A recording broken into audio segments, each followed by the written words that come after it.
Salut à tous, c'est BizBiz. Alors aujourd'hui l'épisode 490 du Zap Image. Comme d'habitude je vous mets des images de foot, d'actualité ou d'images anciennes. On en parle un peu et c'est parti. On va commencer et souhaiter aujourd'hui l'anniversaire de Philippe Coutinho qui fête aujourd'hui ses 26 ans pour le joueur du Barça. Aussi joueur brésilien qu'on verra à la Coupe du Monde. Et normalement il sera titulaire en compagnie de Neymar et de Gabriel Jesus.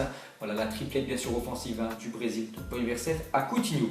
Ensuite, il y a 2 ans, jour pour jour, Dimitri Payet offrait la victoire aux Bleus suite à une magnifique frappe du pied gauche dans la lucarne roumaine. Donc c'était le premier match de l'Euro 2016, bien sûr, on allait jusqu'au bout, on allait jusqu'en finale. Donc voilà, le match d'ouverture, l'équipe de France s'est imposée 2-1, dont un but de Dimitri Payet à la 89e minute. Ça frappe lucarne, voilà, de son mauvais pied en lucarne. Donc voilà les gars, il y a 2 ans, et il y a aussi 20 ans, jour pour jour, donc le 12 juin 1998, donc les Bleus débutaient leur mondial en l'emportant 3-0 face à l'Afrique du Sud, vu que ça se déroulait bien sûr en France. C'était le match d'ouverture et l'équipe de France bien sûr avait gagné 3-0 contre l'Afrique du Sud et ils étaient allés jusqu'au bout et bien évidemment avaient remporté bien sûr la Coupe du Monde. Ensuite les gars, jetez un coup d'œil cette fois-ci au compte à rebours, mais cette fois-ci de la Coupe du Monde en Russie. Donc c'est J-2 tout simplement, c'est le début, c'est après-demain. Et la stat, c'est la Suisse a encaissé 0 but en 2006. Aucune autre équipe n'a terminé une phase finale sans prendre de but. Donc voilà les gars, une petite info pour vous. Ensuite on continue avec Antoine Griezmann sera en conférence de presse cet après-midi à Istra à 14h30. Il pourrait éclaircir son avenir qui bien sûr se joue entre l'Atlético de Madrid et le FC Barcelone. Donc quand j'ai pris cette photo, c'est le matin normalement, quand vous allez regarder la vidéo, voilà, il aura déjà fait la conférence de presse. Peut-être il aura annoncé son départ, peut-être il aura rien annoncé du tout, peut-être il va dire qu'il reste bien sûr à l'Atlético de Madrid, mais peut-être voilà, l'avenir de Griezmann sera fixé aujourd'hui. Ensuite les gars, regardez une photo de Ousmane Dembélé sur son Instagram et on peut voir que son coéquipier du Barça, donc Gérard Piqué, a réagi. Donc on peut voir qu'il a mis un petit émoticône en train de vomir par rapport à l'équipe de France. Et on voit aussi un autre joueur espagnol, Marc Bartra, qui a réagi à l'équipe de France. Donc on peut voir que les Espagnols n'apprécient pas trop les Français.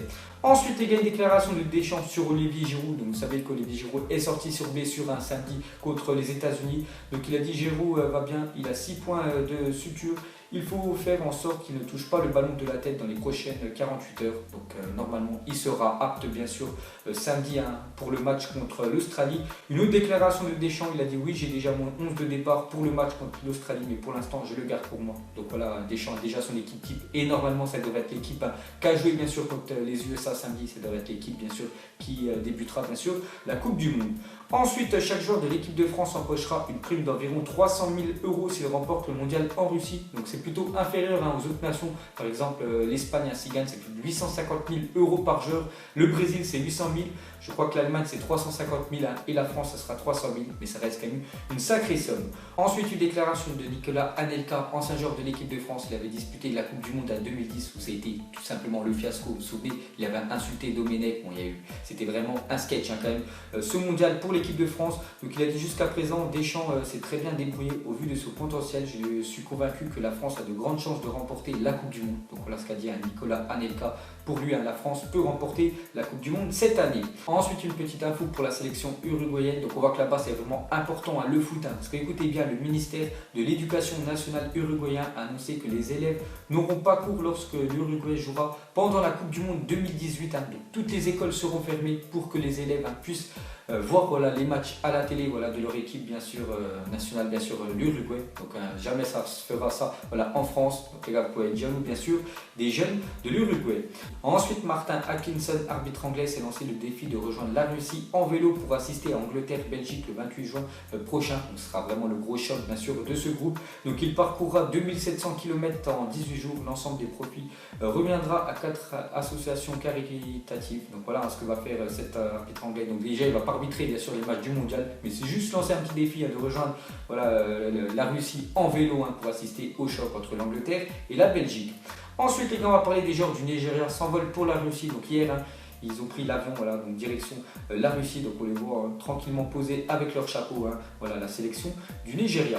Ensuite, on va parler de la Belgique qui disputait hier soir son dernier match de la préparation avant bien sûr le début de la Coupe du Monde. Donc il recevait le Costa Rica. Donc Costa Rica, il joue aussi à la Coupe du Monde. Donc Belgique 4-1, donc début de Mertens, Batshuayi et Lukaku, encore buteur, en plus doublé pour l'international belge. Ensuite, on va parler d'une autre équipe aussi qui jouait son dernier match, on peut dire avant la Coupe du Monde. C'est le Sénégal, aussi la Corée, j'ai oublié aussi, cette équipe-là est qualifiée. On peut voir que le Sénégal ont enfin gagné un match cette année, donc 2-0 contre la Corée du Sud. Donc le Sénégal remporte son premier match cette année après 3 nuls et une défaite. Donc ces deux équipes-là aussi bien sûr sont qualifiées pour la Coupe du Monde.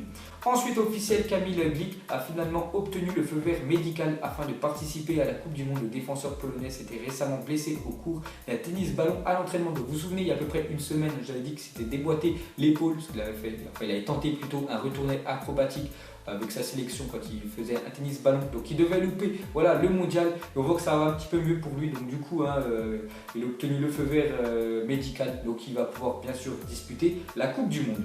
Ensuite on clôture cette page Coupe du Monde, on va parler du reste de l'actu. On va commencer avec le mercato, déjà mercato niveau entraîneur, donc officiel Patrick Vieira, le nouvel entraîneur de l'OGC Nice, donc on en parlait hier, donc maintenant les gars c'est officiel, il sera bien l'entraîneur de l'OGC Nice la saison prochaine. Donc on peut voir le bilan de Patrick Vieira comme entraîneur. Donc il avait entraîné déjà les U21 de Manchester City, donc vous pouvez voir le nombre de victoires, nuls et défaites qu'il a fait plutôt pas mal quand même. Et aussi il avait entraîné les New York City et cette fois-ci il entraîne enfin, on peut dire, une grosse équipe, on va dire, européenne. Ensuite le transfert de Lemar à l'Atlético de Madrid devrait se réaliser dans les prochains jours selon le Cadnacer.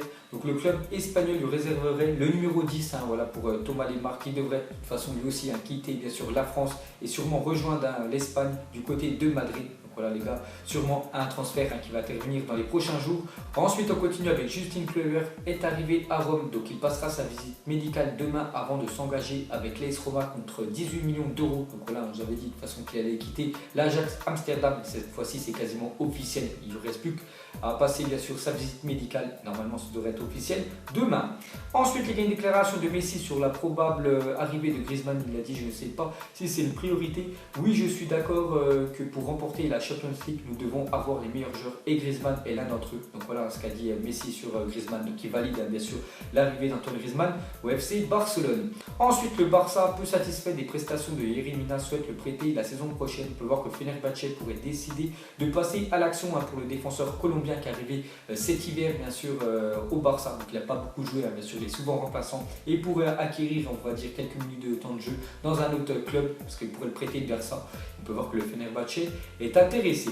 Ensuite on continue avec un autre joueur du Barça, donc officiel, Gérard Delefeu s'engage définitivement avec Watford, montant du transfert 13 millions d'euros plus 4 millions d'euros de bonus. Donc lui il appartenait depuis pas mal d'années au Barça. Chaque saison, voilà, enfin chaque été on va dire pendant le mercato, le Barça le prêtait dans n'importe quel club bien sûr européen, et cette fois-ci c'est sûr, il rejoint bien sûr la première ligue du côté de Watford. On le voit même avec le nouveau maillot bien sûr de Watford, peut-être il y a des supporters de Watford qui me regardent, donc regardez le maillot officiel de Watford la prochaine saison, donc il ressemble on peut dire à des guêpes. Ensuite des nouvelles de Eden Hazard, il a dit: est-ce que ma décision de rester à Chelsea dépendra de la situation d'Antonio Conte et de l'arrivée de joueurs? Il a dit: oui, je veux savoir, je veux connaître quels joueurs pourront être à Chelsea la saison prochaine. Donc voilà, il veut déjà savoir qui sera le prochain entraîneur de Chelsea la prochaine saison, et est-ce que Chelsea va recruter des joueurs, est-ce qu'ils vont être on peut dire compétitifs la prochaine saison. Si on voit que Chelsea n'a pas trop de mouvement, voilà, Eden Hazard bien sûr pourrait quitter Chelsea cet été.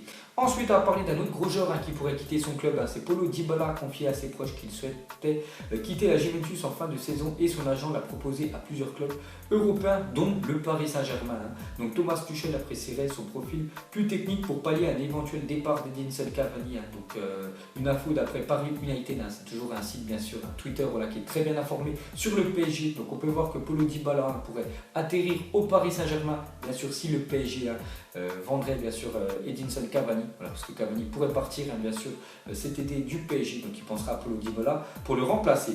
Ensuite, officiel, la nouvelle identité visuelle de la Ligue des Champions. Donc on peut voir qu'il y a eu quelques mises à jour sur la Ligue des Champions prochaine saison. Donc on peut voir voilà, que par exemple le score, donc là on voit un score cette année Liverpool-Spartak. Donc maintenant ça sera affiché comme ça. Et aussi notre photo, par exemple l'avant-match, les compositions d'équipe. Donc là on voit le PSG, donc ça sera ça, la nouvelle identité visuelle de la prochaine Champions League.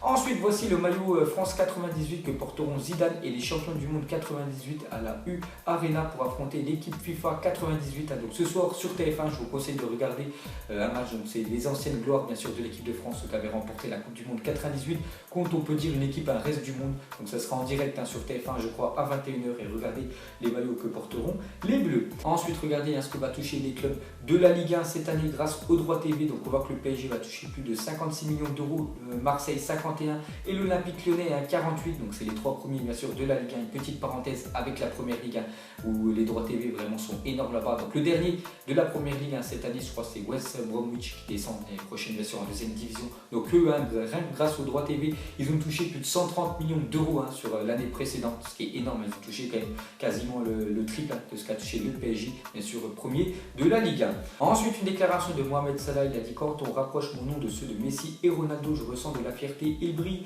depuis très longtemps et réalisent des carrières vraiment remarquables. Moi, je poursuis mon chemin et on verra. Donc voilà ce qu'a dit voilà, Mohamed Salah sur Messi, bien sûr, et Ronaldo. Donc après, Ronaldo et Messi sont vraiment réguliers. Ça fait quasiment 10 ans qu'à chaque fois, ils font des saisons extraordinaires. Mohamed Salah en a fait une, vraiment l'année dernière. Donc maintenant, s'il veut être au même niveau, bien sûr, que ces deux monstres, bien sûr, du football, il doit réaliser la saison qu'il a fait l'année dernière sur pas mal de saisons, bien sûr, consécutives. Ensuite, une petite photo insolite. On peut voir quand les presque sosies de Neymar, Ronaldo et Messi assistent à un match de baseball aux États-Unis. Donc vous pouvez voir voilà, les sosies. Bon, après, c'est pas les sosies officiels, parce que pour moi, ils ne ressemblent pas du tout. Après, vous pouvez mettre bien sûr en commentaire, surtout Neymar, je trouve il ne ressemble pas du tout. C'est pour ça peut-être qu'il a caché sa tête avec bien sûr les lunettes et la casquette. Voilà les gars, une petite photo, on va dire marrante. Et pour finir, ce Zappy Match, regardez les meilleurs buteurs des dernières Coupes du Monde. Donc on peut voir que la dernière Coupe du Monde, c'est James Rodriguez qui a marqué 6 buts. L'avant-dernière, en 2010, il y a eu Müller, Villa, Schneider, Forlan avec 5 buts. On a même vu Klose, Ronaldo et Suker, voilà, lors des 3, on peut dire, dernières aussi compétition. Donc tout simplement la question aujourd'hui, c'est pour vous, qui terminera meilleur buteur de la Coupe du Monde cette année et le nombre de buts qu'il inscrira. Donc pour moi, je vais mettre quand même Neymar, voilà, qui revient vraiment en forme. Donc Neymar, je le vois meilleur buteur de la Coupe du Monde